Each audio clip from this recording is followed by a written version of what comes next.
Assalamualaikum warahmatullahi wabarakatuh. Shalom, Om Swastiastu, nama budaya, salam kebajikan untuk kita semua. Pada video kali ini, kami ingin mempresentasikan hasil proyek UAS kami yang berjudul Implementasi Artificial Intelligence dalam meningkatkan kualitas hidup manusia pada era Society 5.0. Tujuan pembuatan video ini untuk memenuhi nilai UAS mata kuliah Artificial Intelligence dan Data Analysis. Yang terhormat Ibu Ultaj Enri, Eskom Mkom selaku dosen pengampu mata kuliah Artificial Intelligence dan Data Analysis ini. Sebelum kami melakukan presentasi, izinkan saya untuk memperkenalkan anggota kelompok terlebih dahulu. Yang pertama ada saya sendiri, Puspita Sari Gustami, dengan NPM 22 1063 10 152 sebagai moderator. Yang selanjutnya ada Amanda Angelia dengan NPM 22 1063 10 100 03. Selanjutnya ada Salma Putri Azahra dengan NPM 22 1063 10 162. Dan yang terakhir ada Susi Desiana dengan NPM 22 1063 10 101 40. Di dalam video presentasi Project UAS kali ini, kami membahas 4 rumusan masalah. Yang pertama ada penerapan data science di era Society 5.0 yang akan dipaparkan oleh Susi Desiana. Yang kedua ada teknik-teknik dalam data science yang akan dipaparkan oleh Salma Putri Azahra. Yang ketiga ada penerapan AI di Indonesia yang akan dipaparkan oleh Amanda Angelia. Dan yang terakhir keempat ada rancangan agen cerdas.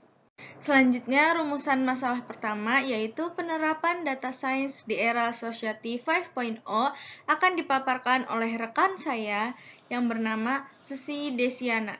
Ada beberapa fungsi data science di era Society 5.0. Yang pertama itu meningkatkan kecerdasan buatan, di mana data science memiliki peran penting untuk meningkatkan kecerdasan buatan AI untuk lebih maju lagi. Data science juga dapat membantu para ilmuwan untuk mengumpulkan data serta menganalisis data tersebut dalam skala besar untuk melatih sistem algoritma kecerdasan buatan agar memberikan hasil yang lebih baik dan juga akurat. Yang kedua adalah meningkatkan pengalaman pengguna. Data science dapat meningkatkan pengalaman pengguna dengan menganalisis data perilaku pengguna dan preferensi. Dengan menganalisis data tersebut, data science dapat membantu mengembangkan produk dan layanan yang lebih sesuai dengan preferensi dan kebutuhan pengguna. Yang ketiga adalah meningkatkan keamanan cyber. Data science dapat membantu meningkatkan keamanan cyber dengan menganalisis data terkait dengan serangan cyber dan ancaman keamanan. Dengan menganalisis data tersebut, data science dapat membantu mengidentifikasikan serangan dan mengembangkan solusi keamanan yang lebih baik. Yang keempat, mengembangkan solusi untuk masalah kesehatan. Data science dapat membantu mengembangkan solusi untuk masalah kesehatan dengan menganalisis data kesehatan, termasuk data medis, pengaruh genetik, dan juga lingkungan. Dengan menganalisis data tersebut, data science dapat membantu mengembangkan solusi untuk penyakit yang kompleks dan juga meningkatkan kualitas hidup manusia atau masyarakat. Baik, pada penjelasan selanjutnya yaitu teknik-teknik data science. Dimulai dari yang pertama, estimasi, yaitu suatu metode yang dapat memperkirakan nilai populasi dengan memakai nilai sampel. Biasanya diperlukan untuk menjadwalkan pekerjaan, menentukan berapa lama proyek perlu dilakukan, dan berapa biayanya, menentukan apakah proyek layak dikerjakan. Yang kedua, ada clustering, yaitu pengkelompokan dalam suatu grup yang memiliki tingkat kesamaan atau kemiripan yang tinggi dan sebaliknya memiliki perbedaan yang tinggi terhadap kelompok yang berbeda. Contohnya seperti pengelompokan hierarki, K-means, dan mode campuran Gaussian. Yang ketiga, asosiasi, yaitu pencarian aturan-aturan asosiasi yang menunjukkan kondisi-kondisi nilai atribut yang sering terjadi bersama-sama dalam sekumpulan data. Analisis asosiasi sering digunakan untuk menganalisa market basket analisis dan data transaksi. Yang keempat, yaitu forecasting atau prediksi. Proses menggunakan model matematika atau statistika untuk memprediksi nilai masa depan berdasarkan pola historis dan data yang ada. Forecasting dapat digunakan dalam berbagai industri seperti keuangan, manufaktur, logistik, dan pemasaran untuk membantu organisasi membuat keputusan yang lebih baik berdasarkan prediksi masa depan. Yang terakhir ada klasifikasi, yaitu suatu proses di mana model atau algoritma digunakan untuk memprediksi kelas atau label dari suatu objek berdasarkan atribut atau fitur yang dimilikinya. Contohnya seperti menentukan apakah terjadinya kecurangan dalam transaksi menggunakan kartu kredit tersebut, mendefinisikan apakah email tersebut masuk ke dalam email spam. Baik, selanjutnya memasuki materi ketiga. Dalam materi ini kita akan menjelaskan mengenai penerapan Artificial Intelligence di Indonesia. Dari penerapan Artificial Intelligence di Indonesia, yang pertama ialah Project Greenlight. Project Greenlight merupakan sebuah program berbasis kecerdasan buatan yang berfungsi mengoptimalkan kinerja lampu lalu lintas. Wacana ini direalisasikan Google pada rangkaian acara Google for Indonesia G4ID pada tahun 2022 lalu, yang berlangsung pada hari Rabu di Jakarta. Dalam proyek ini, Google akan menjalin kerjasama non-komersial bersama dengan Dinas Perhubungan DKI Jakarta. Proyek ini akan menganalisis volume lalu lintas di persimpangan, kemudian akan merekomendasikan durasi lampu hijau yang paling optimal di masing-masing jalur persimpangan. Yang kedua ialah chatbot. Chatbot merupakan program komputer berbasis kecerdasan buatan, di mana program ini mampu meniru manusia dalam bentuk suara atau teks. Pemakaian teknologi chatbot berbasis artificial intelligence memberikan efek positif bagi pelayanan, baik dari segi pelaku industri maupun bagi konsumen. Perusahaan juga menggunakan chatbot untuk melayani konsumen tanpa harus memberikan banyak layanan pelanggan, terutama untuk pertanyaan yang sering diajukan. Berikutnya ialah aplikasi Halodoc. Halodoc merupakan platform telemedicine seluler pertama di Indonesia dengan menerapkan teknologi artificial intelligence atau kecerdasan buatan untuk layanan kesehatan yang ditawarkannya. Teknologi AI pada Halodoc didukung dengan Late Stage Accelerator dari Google. AI diterapkan untuk menyempurnakan cara dokter menerima masukan. Halodoc dapat membantu menghubungkan masyarakat dengan dokter, dapat mengatur janji konsultasi, pengiriman obat, serta tes kesehatan. Halodoc sendiri menggunakan kecerdasan buatan yang berpusat pada manusia atau Human Centered Artificial Intelligence atau HIE. Contoh penerapan Artificial Intelligence di Indonesia selanjutnya ialah aplikasi Gojek. Penerapan AI pada aplikasi Gojek bertujuan untuk melakukan analisis data dan memberikan rekomendasi layanan yang sesuai dengan preferensi pengguna. Dengan menggunakan teknologi machine learning untuk mempelajari perilaku pengguna dan memprediksi kebutuhan mereka. Hal ini membuktikan bahwa pengaruh positif dari artificial intelligence terhadap customer experience pada Gojek dalam menawarkan layanan yang lebih tepat sasaran dan meningkatkan kepuasan pengguna. Baik, selanjutnya kita memasuki pada materi 4. Di dalam materi ini, kita akan menjelaskan mengenai rancangan agen cerdas.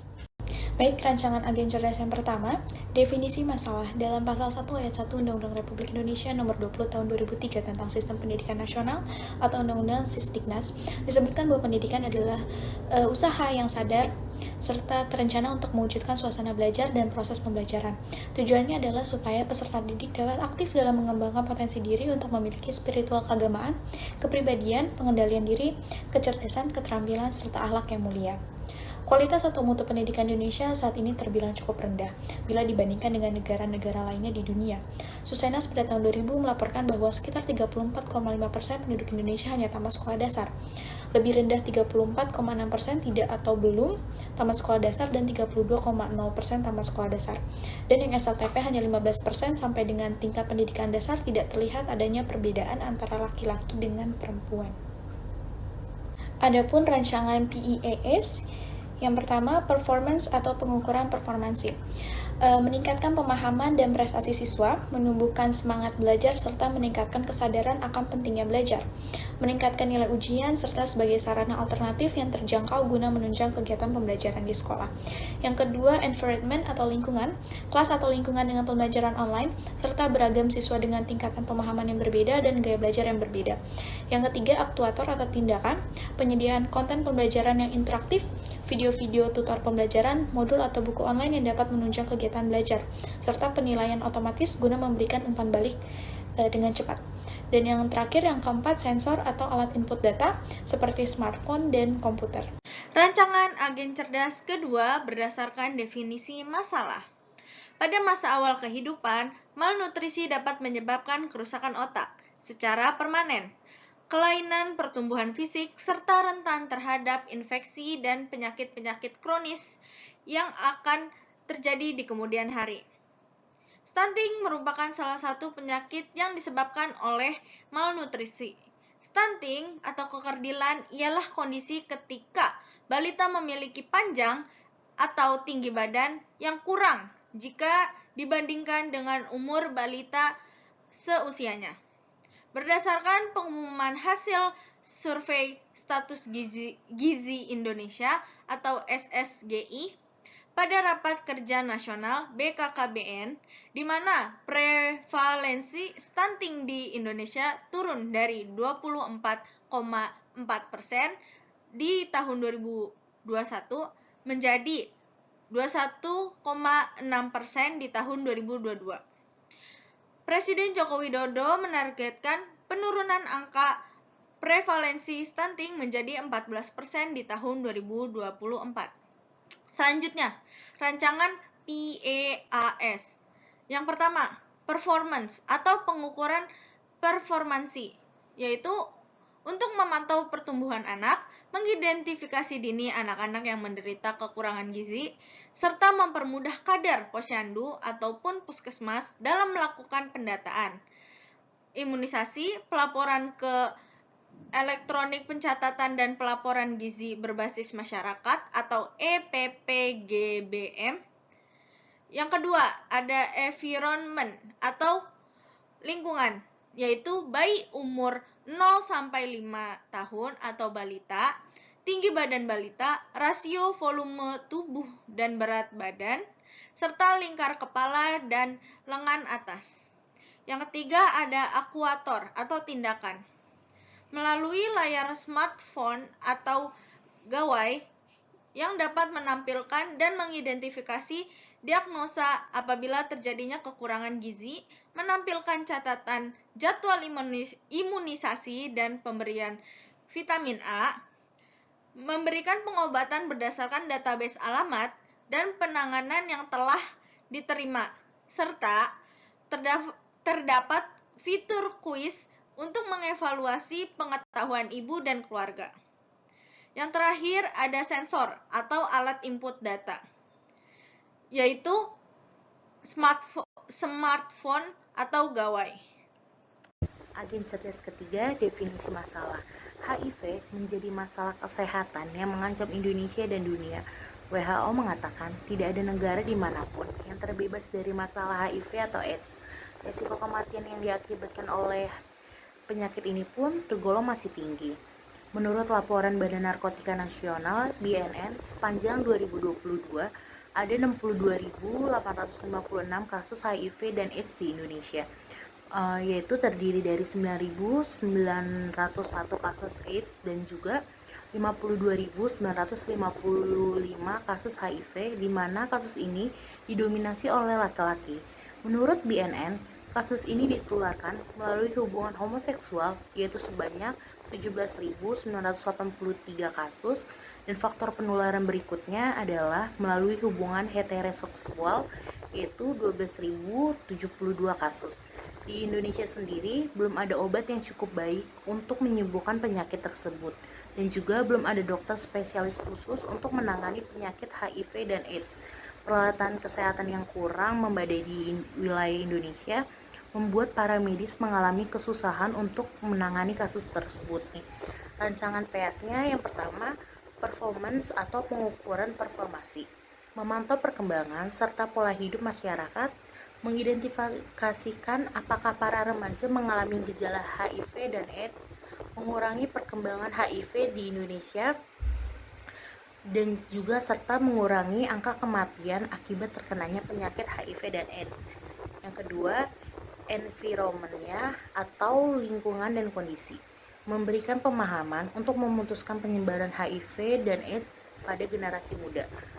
Aktuator atau tindakan, memberikan konten pemahaman tentang bahayanya HIV dan AIDS dan memberi tutor tentang penyebaran HIV dan AIDS, serta dengan layar smartphone dapat menampilkan diagnosa atau mengidentifikasikan pasien bila terdapat gejala dari penyakit HIV dan AIDS.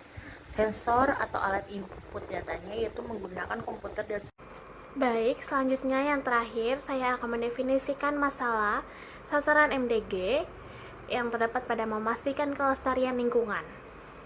Definisi masalahnya, kecerdasan buatan AI bukanlah solusi yang dapat menyelesaikan semua masalah lingkungan, namun dapat membantu dalam beberapa cara. Misalnya, AI dapat digunakan untuk menganalisis data satelit dan sensor untuk memantau kondisi lingkungan, memprediksi bencana alam, dan mendeteksi aktivitas ilegal seperti pengundulan hutan dan pemburuan liar. AI dapat menganalisis dalam skala besar dari satelit sensor dan sumber lainnya untuk memberikan informasi secara real-time mengenai kondisi lingkungan seperti kualitas udara, kualitas air, dan kualitas suhu. Informasi ini dapat digunakan untuk melacak kemajuan inisiatif lingkungan, mengidentifikasi bidang-bidang yang memerlukan perbaikan dan menginformasikan pengambilan kebijakan.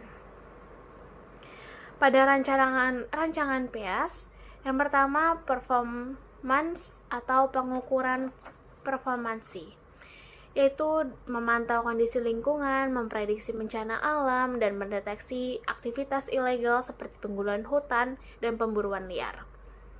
Environment atau lingkungan, menganalisis data dalam jumlah besar dari satelit, sensor, dan sumber lainnya. Aktuator atau tindakan dapat memberikan informasi real-time mengenai kondisi lingkungan seperti kualitas udara, air, dan kualitas suhu dari analisis data satelit dan sensor. Sensor atau alat input data itu terdapat daripada smartphone, bisa untuk melihat Air Quality Monitoring System atau AQMS dan High Volume Air Sampler atau VAS, serta teknologi satelit dan sensor. Berdasarkan presentasi isi proyek yang telah dipaparkan oleh rekan kami, dapat ditarik kesimpulan bahwa implementasi kecerdasan buatan atau AI dalam era Society 5.0 memberikan kontribusi yang positif dalam meningkatkan kualitas hidup masyarakat. Melalui integrasi teknologi AI, kita dapat mengamati transformasi besar-besaran baik dalam sektor kesehatan, pendidikan, transportasi, dan layanan publik. Penerapan AI dalam diagnosa medis, personalisasi pendidikan, optimalisasi transportasi berbasis data, dan efisien pelayanan masyarakat membuat pintu untuk solusi yang lebih cerdas dan terhubung. AI dapat juga membantu masyarakat dalam memperkirakan apakah akan ada hujan atau tidak, serta AI dapat membantu masyarakat dalam mengambil sebuah keputusan. Meskipun demikian, tantangan etika dan regulasi perlu diperhatikan secara serius agar manfaat AI dapat dirasakan secara adil dan berkelanjutan oleh seluruh masyarakat. Sekian presentasi isi proyek yang telah kami paparkan. Mohon maaf apabila terdapat kesalahan dalam penulisan, perkataan, pemahaman, serta penjelasan yang telah dipaparkan. Terima kasih. Wabillahi taufiq walhidayah. Wassalamualaikum warahmatullahi wabarakatuh.